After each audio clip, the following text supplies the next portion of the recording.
The Eight Mistresses by Jean Hrolda. Barca was a clever man, diabolically clever. That accounted for his financial failure. There was really no other possible reason, for he was born of wealthy parents and possessed a host of friends. The attitude of these typically wealthy friends is best explained by an anecdote. Mrs. Pete Miller, wife of the Napoleon of Florida real estate, who had been fond of Barca ever since a certain memorable incident, one night spoke about him to her husband. "Dear," she said, "don't you think Barca is a clever man?" Mr. Pete Miller nodded emphatically. "Cleverest man I know. A likable chap, too." Mrs. Pete Miller sighed. "Lover," she said, "he's gone through all his money and is getting fearfully broke.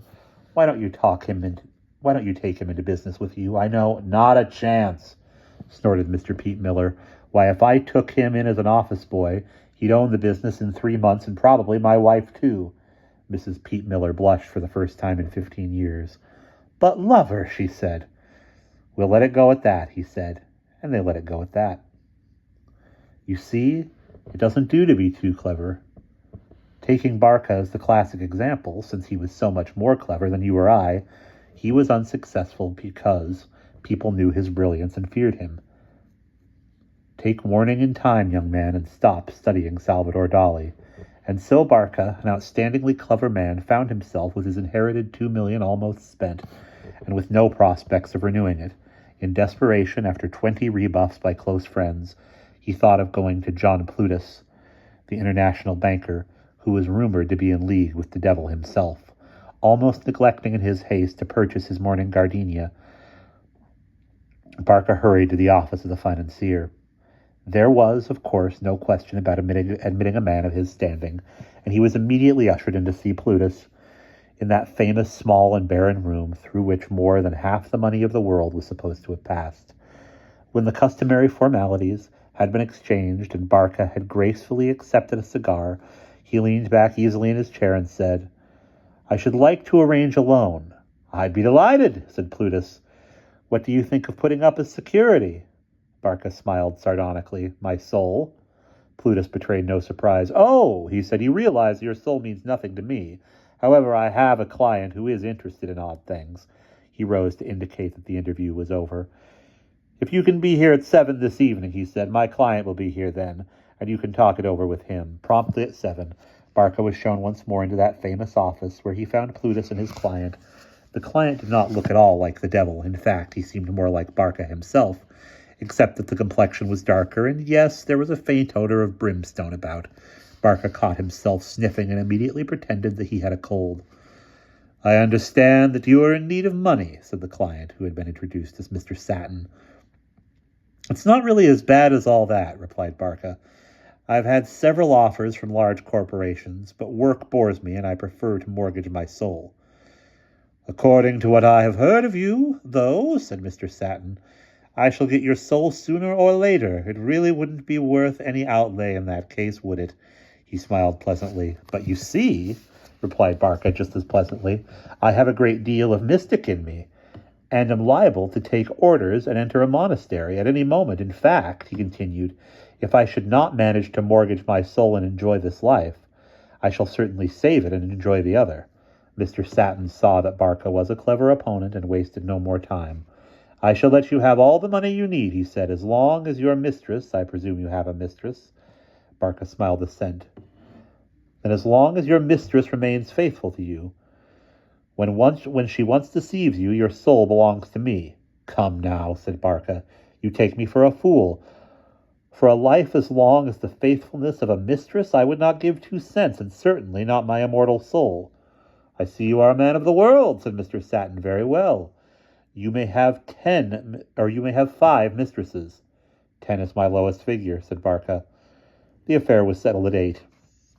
As soon as the contracts in duplicate had been signed by both parties, Mr. Satin took from his pocket a small teakwood box, uncarved, which he gave to Barca.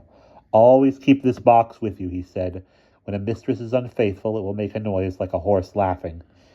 In that way you will know." "But," objected Barca, "I have never heard a horse laugh. I am not certain I should recognize it."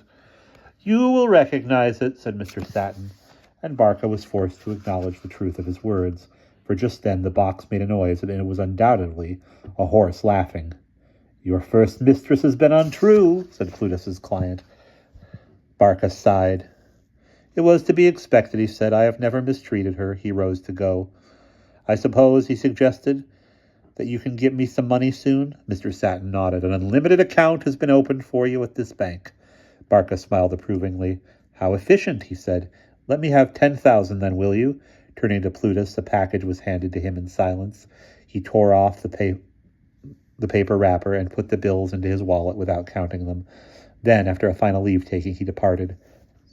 That evening, for the first time since the scandal about the lieutenant governor's western niece, Barca entered the Black Homburg Café.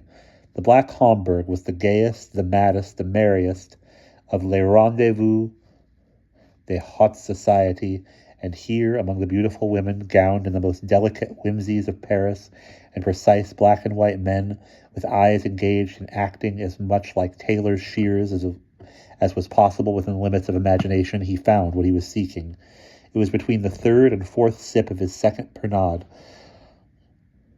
that a braid of auburn hair, surmounting sapphire eyes and alabaster skin, caught his eye while dancing past the table.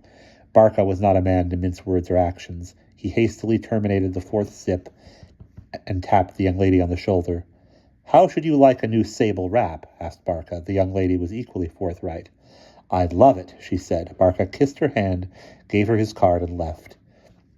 It is certainly true, thought Barca, that the chief governing motive of a woman's consciousness is a social one, a woman who would not be honest from any other consideration, whose every instinct tends toward a deceitful life, still will not dare when confronted by the certainty of being caught. Women, he reflected, are more practical than men and do not idealize their vices.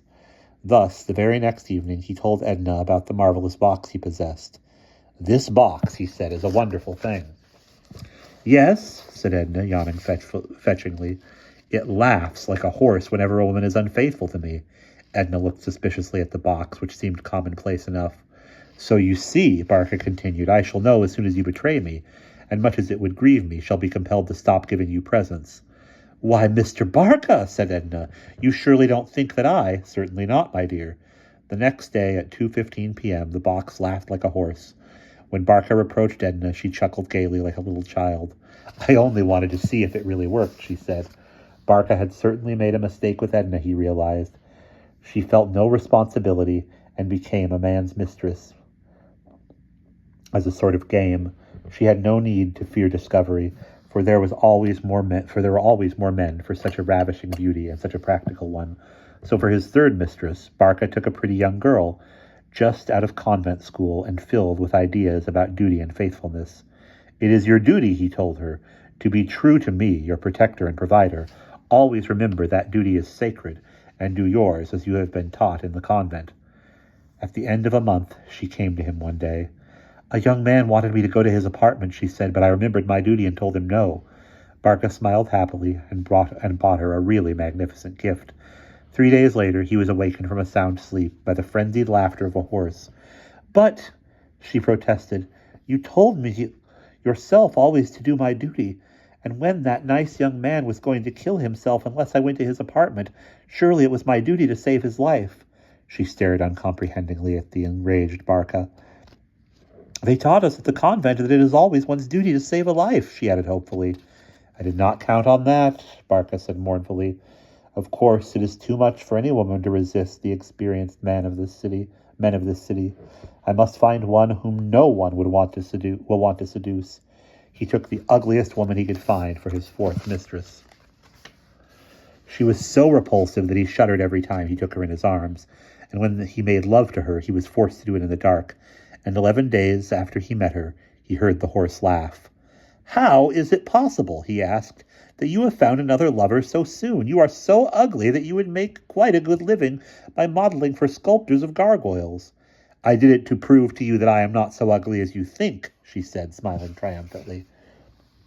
Barca was by now convinced of the contrariness of all women. Ask them to do one thing, he mused, and they will immediately do something else. Beg them not to do a thing, and they will bend every device at their command to accomplish that thing and no other. So he took every opportunity to ask his fifth mistress to be unfaithful. If she liked a present, he told her that money was not everything, and extolled the love of a poor but honest young man. If she disliked a present, he reproached himself for his lack of taste, and told her that she was a fool to stay with him instead of finding a better man. He urged her to flirt with his friends, and in 1,000 ways let her know that he wished betrayal with all his heart. All went well for 3 months. Then one day, Barca was once more given the horse laugh. "I hope you're satisfied," she said tearfully an hour later. "It would never have entered my head to be unfaithful, but you wanted it.